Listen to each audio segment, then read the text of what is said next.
After being suppressed all day by my boring school life, I can finally jerk off.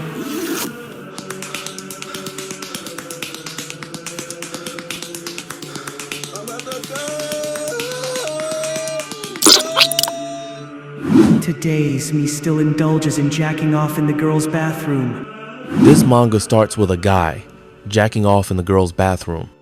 And somehow it turned into one of the most honest, painful, and oddly inspiring stories I've ever read. It's called Onani Master Kurosawa, or in English, Kurosawa. The Masturbation Master. Yeah, I know how it sounds. When I first saw the title, I thought it was just some edgy hentai bait. Some ridiculous, over-the-top schoolboy fantasy made for laughs or shock value. But what I got was a raw, emotional roller coaster. This isn't just about gooning. This is a story about guilt, about being a horrible person and choosing to change. Let me show you how a dumb, pervy setup became one of the most unforgettable character arcs in manga history.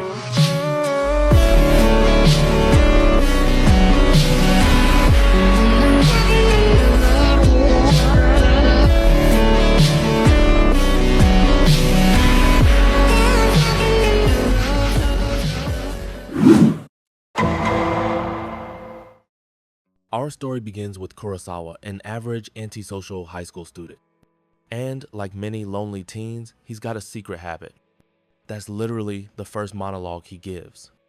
And yes, this man has a ritual.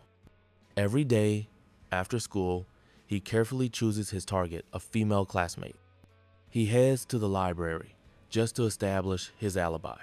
Then, when the coast is clear, he sneaks into the girl's bathroom. His stage, his temple, his goon cave, and with eerie calmness, Kurosawa begins his daily act of cleansing his soul. He finishes, wipes the mess from the wall like it's routine, and exits like nothing happened. But one day, someone catches him. A girl. She doesn't say anything. She just stares and runs away. Kurosawa brushes it off. Maybe she didn't see anything. Maybe it's nothing. Spring break arrives. The second year is about to end. His classmate and fellow outcast, Keiji Nagaoka, invites him to karaoke. Nagaoka is kind of the leader of the otaku crew, and Kurosawa, he doesn't hate him. They're both outcasts, and in Kurosawa's words, outcasts should stick together. But he lies. Says he's sick. Why? Because he hasn't done his ritual yet. Priorities, right? He sets his sights on a new target, a beautiful girl from the track team. And this time, his fantasy gets darker. He imagines her face drenched in tears while, yeah, you get the picture. But just as he's finishing, he hears voices. Girls enter the bathroom. They don't see him, he's hiding in a stall. But then he overhears something chilling.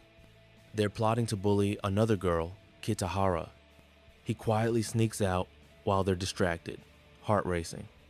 And for the first time, Kurosawa starts to feel like something's wrong. Maybe this daily routine, this ritual, needs to stop. But then he laughs it off. He's not done yet. Maybe he's a masochist. Maybe he's just that far gone. He gets excited thinking about all the other girls he could target next. But little does he know, the fun is over. Everything is about to fall apart. What follows is not what you expect. In the next part, we'll talk about how Kurosawa's sins come back to haunt him, and why this story made me tear up more than most dramatic anime ever have. This isn't just the story of a gooner. It's the story of a boy who hit rock bottom and chose to climb out. Stay tuned.